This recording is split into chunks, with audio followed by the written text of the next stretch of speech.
কেউ একজন বলেছিল, গ্রামে ১ বিঘা জমির থেকে শহরে এক কোণে একটা ফ্ল্যাট থাকা অনেক ভালো। শহরের জীবন অনেক ভালো। আমার মনে হয় শহরের থেকে গ্রামের জীবনই অনেক ভালো। হ্যালো এভরিওয়ান, আসসালামু আলাইকুম। সবাই কেমন আছেন? আশা করি সবাই ভালো আছেন। আলহামদুলিল্লাহ আমি অনেক ভালো আছি। এই তো আমার নতুন একটা ভিডিওতে আপনাদের সবাইকে অনেক অনেক স্বাগতম। সেহরি খাওয়ার পর ফজরের নামাজ পড়ে আর ঘুমানো হয়নি। কোরআন শরীফ পড়ে উঠে দেখি বাইরে অনেকটা আলো হয়ে গেছে। বাইরে বের হয়ে দেখি অনেকটা আলো হয়ে গেছে এবং বাইরের আলোটা খুব সুন্দর লাগতেছে। এইদিকে চারপাশে কুয়াশা, এইদিকে আবার আমাদের আম বাগানে দেখি অনেকটা আমের মুকুল হয়েছে, কিছু গাছে আবার আমও ধরেছে। ওই যে প্রথমে একটা কথা বলেছিলাম, গ্রামে ১ বিঘা জমির থেকে শহরে এক কোণে একটা ফ্ল্যাট থাকা অনেক ভালো। আমি মনে করি শহরের থেকে আমার কাছে গ্রামই অনেক ভালো। সবার কাছে তো আর সবটা ভালো লাগবে না, তবে আমার কাছে গ্রামের জীবনটাই ভালো লাগে। গ্রামে সবকিছু টাইম মেনটেন করে করা হয়। সকালবেলা উঠে ফজরের নামাজ পড়া, তারপরে সাংসারিক কাজ করা এবং খাওয়া দাওয়া করে দিন যার যার কাজে সে ব্যস্ত হয়ে যাওয়া। দেখেন গ্রামে থাকার অনেক উপকারিতা আছে। আমি মনে করি গ্রামে থাকা অনেকটা শান্তির ব্যাপার।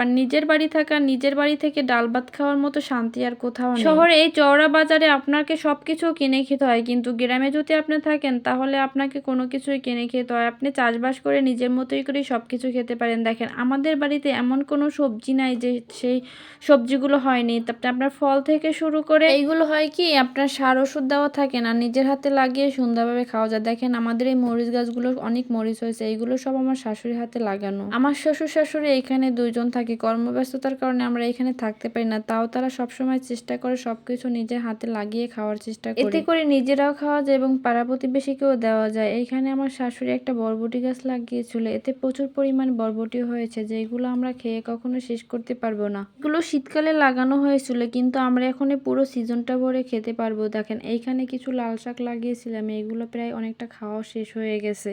আমাদের বাড়িতে আলহামদুলিল্লাহ মোটামুটি সব ফল হয়। আমাদের বাইরে থেকে কোনো ফল কিনে খেতে হয় না। দেখেন এইখানে কি সুন্দর মালটা ধরেছে, মালটাগুলো অনেক সুন্দর, অনেক মিষ্টি।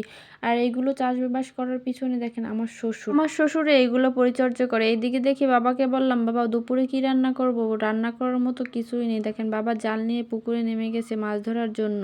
আলহামদুলিল্লাহ জাল মারার সাথে সাথে প্রথম খাই অনেক বড় একটা মাছ উঠেছিল। মাছটা প্রায় 4.5 কেজির মতো ছিল। মাছটা ওঠার পর দেখেন কি সুন্দর লাফালাফি করতেছে। মাছটা হয়তো এইখানে অনেক ছোট দেখা যায়, কিন্তু মাছটা অনেক বড় ছিল। আমরা অনেক মাছ উঠেছিলাম, এইখানে আমরা কিছু রাখবো এবং আমার ননদকেও কিছু দিব।